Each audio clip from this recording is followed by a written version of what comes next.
Manden cɛ ani manden muso muru ni karamɔgɔ somaw ni donso aw minnu bɛ manden kɔnɔ ani aw minnu bɛ manden kɔ ka kuma kile kana balaba ka bɛɛ lajɛlen fo k'aw bɛɛ lajɛlen barikada alhamdulilahi rabbil alamin ala ka jamana basigi faamaw ala k'u kisi sɔrɔdasiw ala k'u kisi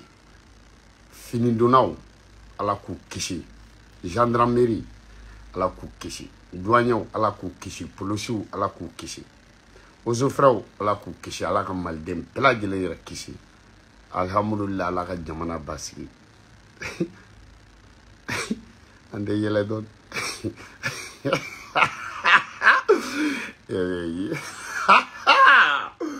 yɛlɛ ko dɔɔni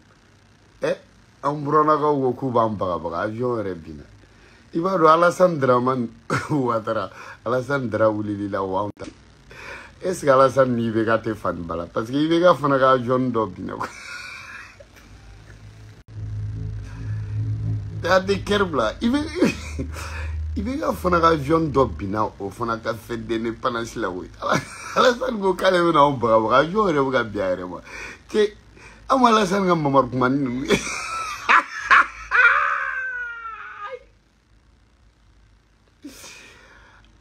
Alassane ka mamaru kumani ninnu ye billahi cliquer pèlerin ninnu kan n'u bɛ cliquer pèlerin pomper u bɛ taa avion ni minnu san Brésil kɛ Alassane nana n'o ye ko cɛ ne ni y'aw ka yɛrɛkɛ ye Malien tɛ siran yɛrɛkɛ ɲɛ anw tɛ yɛrɛkɛ dɔn yɛrɛkɛ tɔgɔ tɛ bamanankan na a bɛɛ ala cɛ Malien ni Burkina bɛ anw tɛ siran yɛrɛkɛ ɲɛ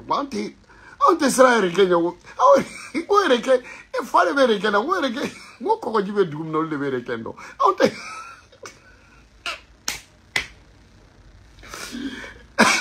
cɛ yɛrɛkɛ fanga ye ji de Alassane tɛ ni blogu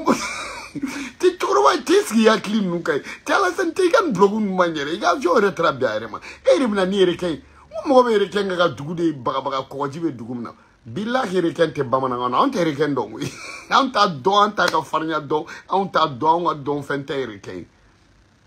cɛ wage cɛ tɛ pilote ko donc avion bɛ mɔgɔ bolo avion bɛ jamana dɔ bolo bolibaga t'a la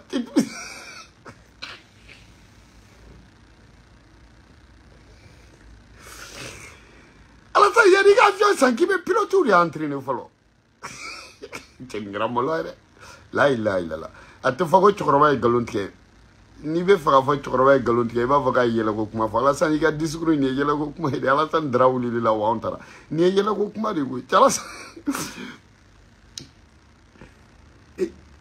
Alassane tenu mamaruk mawere. Tenu mamaruk mawere. Aben alatia bo mali kam mali be fo kam mali be bargada. Ivara oluga fait d'indépendance temana amon yere ta kalola mais au de mardi sogomada fait ou na avion ira Ivara on a quoi. Ya fama keleke avion mino ira la parce que munu ma obulo kono genauli. Keleke avion mino ira la munu me obulo ima fama nunu e transport ya fama donc avion ko Côte d'Ivoire te sera fou il faut avion ko la quoi. Farafina en fait Afrique en côté la moko kele mo avion charani beta o baba surai ala kala rason sma o malien e quoi. Imo fama o baba surai moko flo mi eliko sa yere ka pala o Burkina be des eaux canadiens. Yo fama ka eliko sa ayere to la kapanai Afrique o eaux canadiens. Mais moko kele avion a charani beta o baba surai. Président ga essaye ka moko kele wakase ka président kutru ka dugu avion bloqué. Yo fama wa moko kelenga jamana ka avion bloqué o fana malien ne ko Alassane ayre borago ya fadelo moya malien clean fana o avion bloqué donc il va ramu mi ka foko malien te fouye quoi o te fouye donc warti ta o fingu mena fa yana quoi Afrique ba be franyo kon kan quoi jamana mu milliardaire ka chan jamana be malien ni Nigeria est premier mais ni Nigeria ta Nigeria Moro, Nigeria est 120 millions d'habitants. Nigeria, Mali est 20 millions et quelques. Donc 100 millions, 120 millions d'habitants. Ni au ni 20 millions d'habitants d'aller, c'est que 20 millions d'habitants de Baraket, 20 millions d'habitants de Dusoukai, 20 millions d'habitants de Edikeleno, 20 millions d'habitants de Sewarnina, 20 millions d'habitants de Kongolo de Baraket, 20 millions d'habitants. Et puis, Nigeria, Korojibe, Korojite Malina. Korojibe Côte d'Ivoire, Korojibe Sénégal. Korojibe et Guinée, Korojibe Mauritanie, Korojite Mali la, Korojibe Algérie, Korojite Mali de la. Malgré Korojite Mali la, ya fa mais Mali sera ka be bati milliardaire chayali la. Kata ani Nigeria kata alors que ni Nigeria ni o jamana den kla ya fa klairo tan klairo clean o be chani malien. Billahi Nigeria police dama ka chani Mali population. Nigeria billahi tala Nigeria les footballeurs licenciés o era o bereto de ni Mali population tche munu be ballon tandron kama ni licencié bobolo ko police ga chani Mali be donc ils verront au munu ate fendo war ko la quoi OK tu t'imagines Korojite Mali milliardaire ga chani Côte d'Ivoire tay Koroji bilay talay Korojite en fait Koroji va fait mais un milliardaire ga chani tay Korojite en fait ni on te cligner Côte d'Ivoire ka sojo aka kitai o dai ni bura tumudi ka do boake ni bura boake ni commencera ka do yo fama aw ka mara la sauter en fait dengani ni bangera ka korba ibe mun ke folo yi halala suri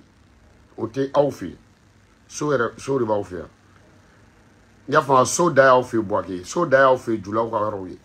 so ribe ya fama awe sojo le taratata ka yele nyoko sanfɛ ni malende sojo ka bani dugena tala billahi tala o kora ma classe sojo la o ya keto ka war de nyini awe na mune formina le plus jeune milliardaire en Afrique o ko marda kuloy ala ka lahara son sumay atna awe na mune formni war ko la awe war do a nya fayna awe war do ne aw ko moni kala obe saka jega de mina aw ko dugu ya fama akoji a jega yere obe sanka feridi aka jege obe sanga firi abe kuran ko kuma na kuran ta tai ko kuran be mais kuran français de tai yo fa français ba firi ala werema aw ba firi awma OK to about to de la me awtate ata daw ma fu auto fana kala mayoro Alassane be sam bishege an ko de la agoski kana kan follow no fe aga joni ni ra de bi ka bi bo aga joni nu bina Alassane fana aga joni nu bina bo adu aga joni bina ma me bo bina adun ta ko le mo ko be ko nyero bon mardi ko avion mena ira Ivarona mardi Bamako Senu awe chitulu ke demsonu klo kuna aka kormugun do ala yo famewa mɔgɔ si kana fɔ ko rebelle nana si hakili kana wuli ja disiw tɛ yen an bɛna avion de yir'u la i y'a faamuya wa tanki 200 ani tanki 50 e b'a fɔ k'e bɛ jamana bagabaga n'o ye n k'o bɛ bɛn hélico kelen tanki 200 ka bɛɛ ci n k'o bɛ bɛn avion kelen ka 3 minutes avion kelen ka 3 minutes 16 secondes avion kelen ka 3 minutes 16 secondes hélico 3 minutes 16 secondes a ka o kɔnba o de bɛ bɛn i ka hélico 200 ni 50 a b'a bɛɛ ci ka bɔ yen i y'a faamuya wa a bɛ bɛn migi ka migi i y'a faamuya tanki blindé 200 ni blindé 50 o bɛ bɛn migi ka 6 secondes kɔnba de ma migi o bɛ bɛn o de ma aw n'anw ye kɛlɛ ɲɔgɔnya mardi sɔgɔmada fɛ an bɛna avion yira u la mardi sɔgɔmada fɛ an bɛna yira la erikɛ an bɛna i y'a faamuya wa erikɛ kunubama an bɛna o yira u la cɛ nin kɛra maloya ye dɛ avion yɛrɛ binna o drapeau bɛ ka bin avion bɛ ka bin aw tɛ ka sɔmi dugu drapeau o bɔra ka bin an ma kilo la avion yɛrɛ fana taara bin e ni mɔgɔ bɛ kɛlɛ la kɔgɔji tɛ mɔgɔ min ka dugu la mɔgɔ b'o bagabaga ni erikɛ ye e ma mɛn cɛkɔrɔbaw y'o fɔ ko Konowari tagala k'o de bɛ o foyi ɲɛ kumunen dɔn anw mun bɛ zana na Konowari parce que cɛkɔrɔbaw tun tɛ se ka Côte d'Ivoire fɔ ko Konowari tagala k'o de bɛ o foyi ɲɛ kumunen dɔn bamananw ko ten ko mɔgɔ min bɛ taa Côte d'Ivoire k'o de bɛ o foyi ka menace dɔn k'olu tɛ taa olu mago tɛ Côte d'Ivoire la olu t'a menace dɔn i y'o faamuya wa Seydou Guindo tu n'as pas honte je suis pas honte mais honte cogo di k'i ba sin ton da kɔnɔ Seydou n bɛ ba sin mara ton da kɔnɔ ka honte jɔn ma Seydou Guindo je peux pas avoir honte ni ba ya sin bɔn da je vais avoir honte e tɛ n dɔ ye ya ba sin guruba den donc maintenant an bɛna avion yɛrɛ yira la ok bon an k'o fana bɔ yen mécanicien cɛkɔrɔbaw a ye paranti minnu kalan an mago bɛ mécanicien cɛkɔrɔba bɛɛ la Mali kɔnɔ mécanicien cɛkɔrɔba bɛɛ ani tôlier cɛkɔrɔba bɛɛ ani peinture cɛkɔrɔba bɛɛ ani souderikɛ cɛkɔrɔbaw souderikɛ cɛkɔrɔbaw an mago b'aw bɛɛ la bɛɛ k'i fa ka lisi di bɛɛ k'i fa ka kalanden ka lisi di parce que ivoirien ka nin tanki minnu tɛmɛna ivoirien ka nin blindé minnu tɛmɛna an bɛna nin bɛɛ dagakolonci k'a filenkolonci ka nin bɛɛ sama ka na i y'o faamuya wa mécanicien aw b'a dilan a bɛɛ n'ala cɛ mécanicien ni tôlier aw b'a dilan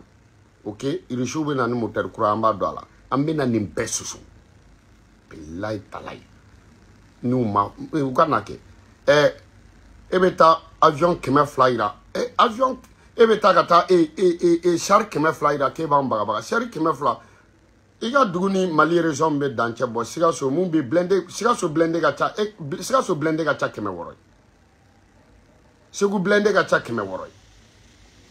Kayi blindé ka ca 600 ye Kulukoro blindé ka ca 600 ye Bamako blindé ka ca 200 ye bilayi Mopti blindé ka ca 200 ye Tombouctou blindé ka ca 200 ye e bɛna blindé 200 ni 50 e b'o kɛ k'anw bagabaga ko ka sɔrɔsi ninnu bila i ko sans délai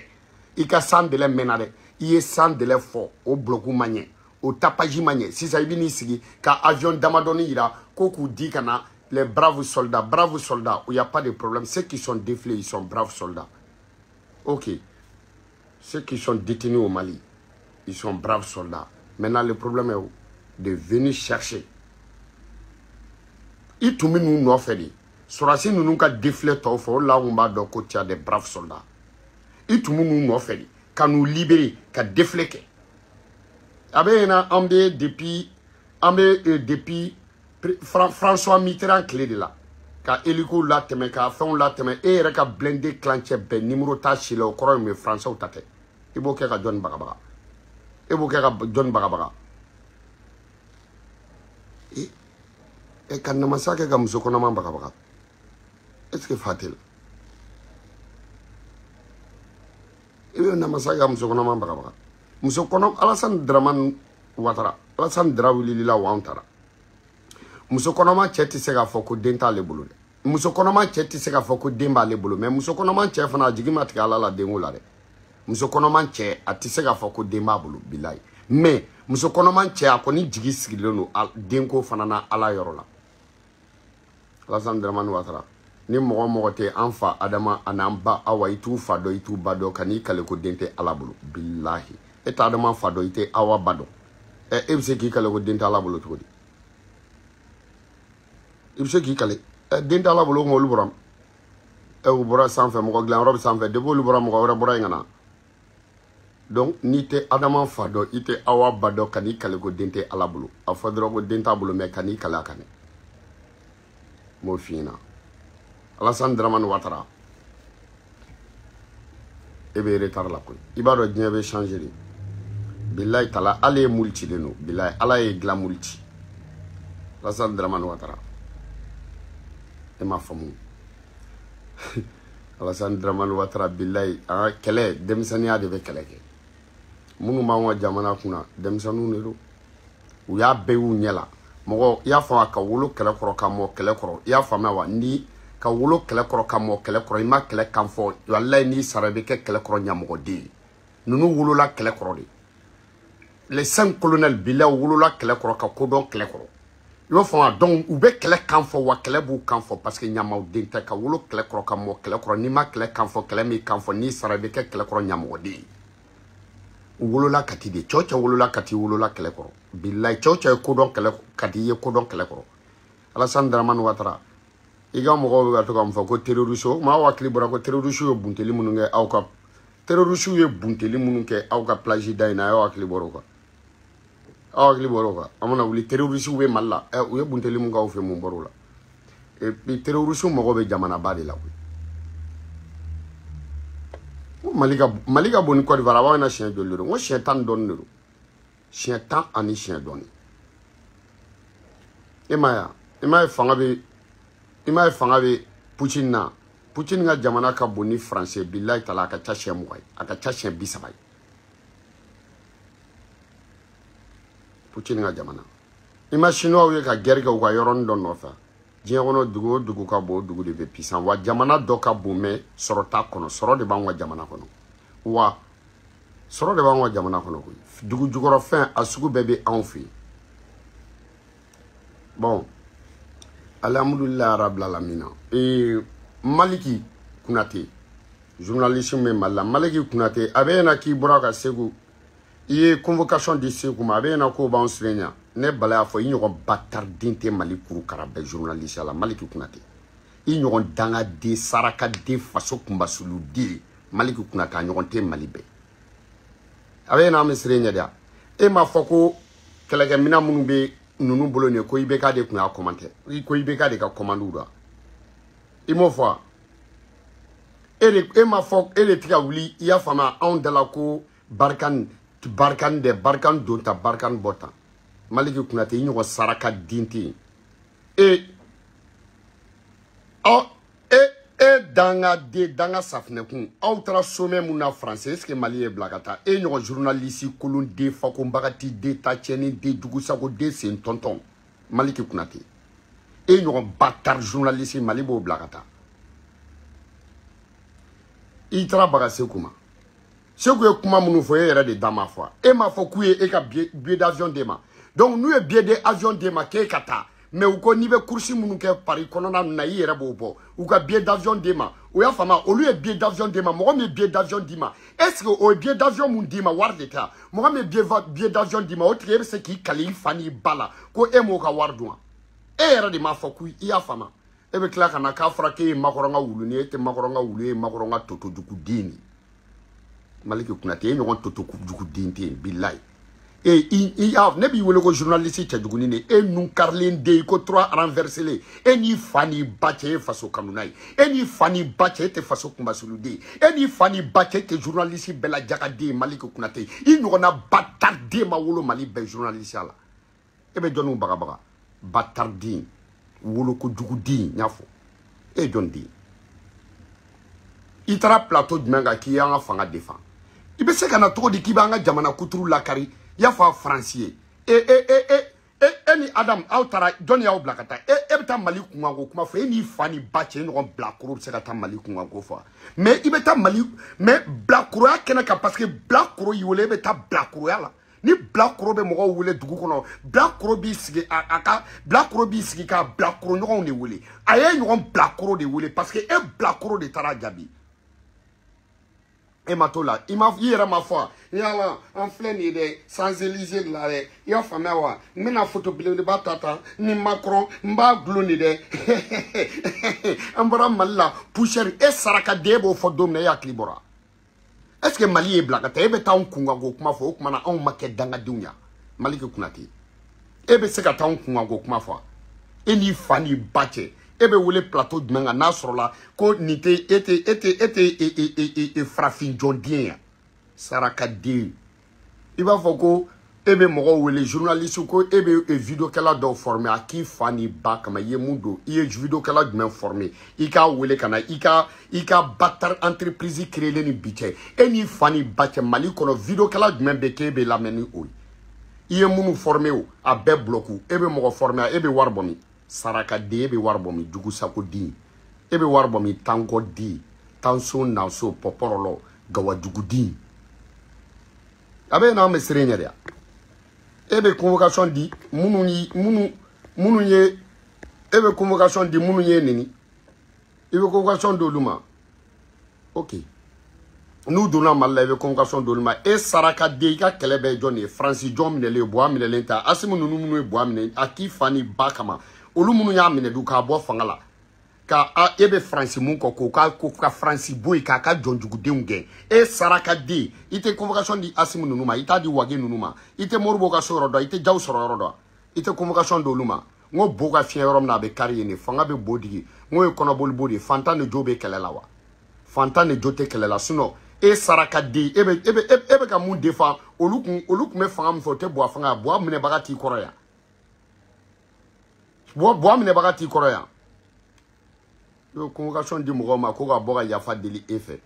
a beni bache ni ne mine kasobo mabe bineka ne yafa deli fes ni yafa deli fe ni bobode ika foko tunya mogode nunguru nindi iba do le make munu ye bo amine dun les 5 colonels muna ita do luma mana wuli de yo fama wa e chokel donta chokol bota e saraka di est-ce que na fra ko ga Mali re eni fani bache al na fra ko Mali ka ke saka dige aka faga ka sugo kla beni ala ni krache kungolo fana jinito gere surane ka bola e fani bate gere suro jango e bilai gere frokoni o goshile nga bo ata suro bilal saka durubarani bilai e fama denwolo mu ba suro Mali ki kunate parce que ye jonjugu dini ka free faso dinjugu ne bala ya fo ye bongono dini ibe se kwa nyini nga korola e munke o kuma nyina no kwa kuma mna ngu mago banga fangala mago banga jamana na ngo wakati e kuma jamana controla ngo wakati e kuma jamana controla e be se trop di kake asim fanga controla eni adama ka kla ka upangata parce que uya wele somela kaka tu sako fo akata te mana mogo ya batarin. Tu es un vrai bâtard. J'ai jamais vu un fils bâtard comme toi, Malik Kounate. Billahi. Ne bala kote Malik Kounate. Billahi. Ne yini Mali leo de da yi coordonné quoi. Mali leo. Ya fama yi coordonné ne yini Mali leo de da. Mais Mali leo yu koshi Malik Kounate. Ne asoro Mali leo fana cheka ine nunguru nindi. Malik Kounate, journaliste Malik Kounate, né de côté. Il batterie, batterie, fa batterie, croquet, batterie, double batterie, moquet, batterie, clumasma, batterie, fou, batterie. Il bonjon batterie, bembake, batterie, bembake, kroma, batterie. Il bembake, kroma, ou baba, batterie, ou fa, fana, batterie. Tu viens dans une famille bâtard. Tu es une race bâtard. Face au Djoukoudi. Nibe se mouna ibake.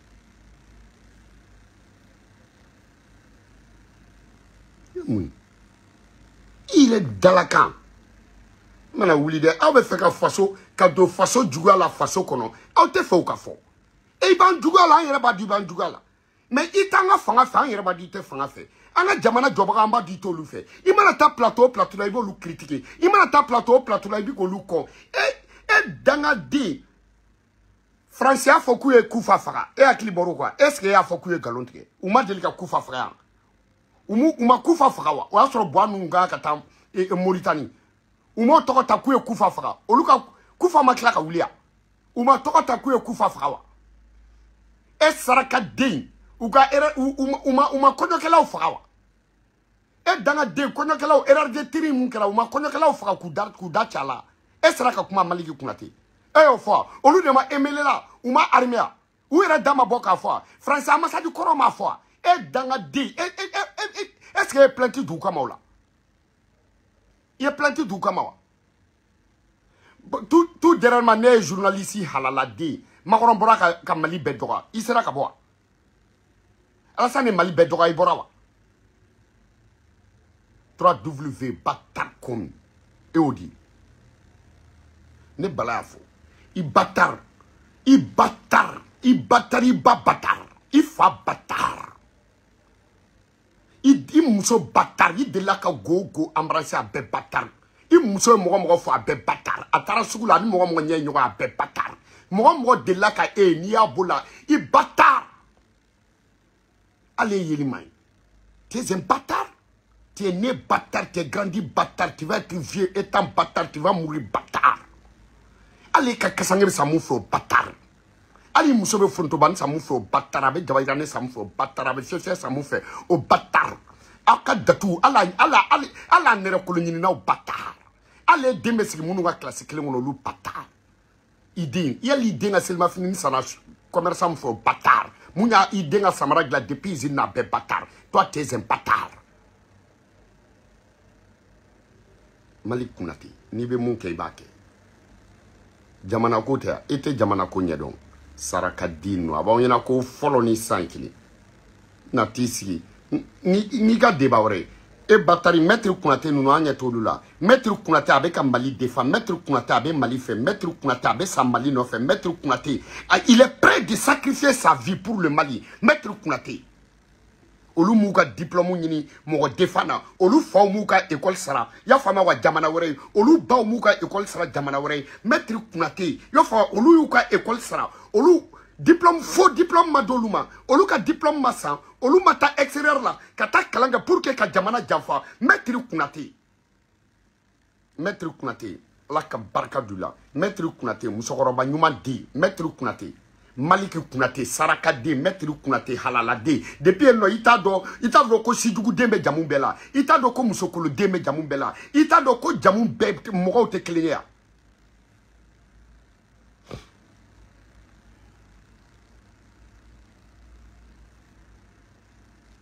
Ye segu Kounate, segu tumara nimge. En ote bagabaga pour ganga na sima. Ote bagabaga pour ganga na sima. Etando. Wallahi tando fa de wule la jamana ko do fe ya jamana ko do fe iba na ko ni o ke ne bala fo Maliki Kounate i batar ni be se muna ibake i batar wane be dum Mali kono billahi rabsi rabikli wanta dugila fana wa ne be ta ida i ka plainte ya beni sans print ne be du ne nye yafa deli fe sans print kan kunci Fabela Saraka Dio donc iti sigi manamana kana ne bala côté donc ata sigi manamana kana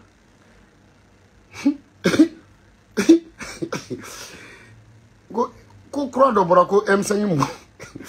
e ama yale MK kuma boa agli la MK kumbora e tenyina kun folo de nyine atobe do bora do rebna bo do be wula ko dume ko croix do brako mu madame si qui a tout ça était sabali Madame Si qui a tout ça, ne ba tanti te sabali mama sabali. Sinon, idée wa école sarala ni Mali warde. Idée wa école sarala ni Mali warde. Iche de pala ya dabe Mali gouvernement na kata Musa Klela kana Alpha Klela kana Tete Klela. Ali bibi nana suratara kata retraite la marakala. Ame nyogondone ite sabali depuis Musa Traoré ka parti RFM Mohamed Moussa ka tonge kumula. Eni muganta fe ngaw de kumina tele la yakli boro quoi eni muganta fe 8 mars ngaw de kumina fi nu publicité ke ite sabali ki ni bo do la tinsa madame Si qui a tout ça je veux qu'il fana ka sabali M kani M8 nous fait mana bo ite sabali sa ne ba il fana ta do ko dokera tiens. Ok, one love à vous tous. Choquel que la première ministre, car M5, Bebo la rabo M5 là. mais bɛɛ tacogo dɔn n'u tilala ka taa fara ɲɔgɔn kan arasa ninnu bɛɛ ka n'o la aw bɛ sɔrɔ k'aw bɛna kura dɔ créer a ye bɔ ala kama a ye bɔ one love à vous tous kana balaba sidan den toro yirijugu feere tɛnɛn den toro yirijugu ladɔ cani bilen ka gorongo bilen fara biriki one love à vous tous kana balaba a dankisɛ danden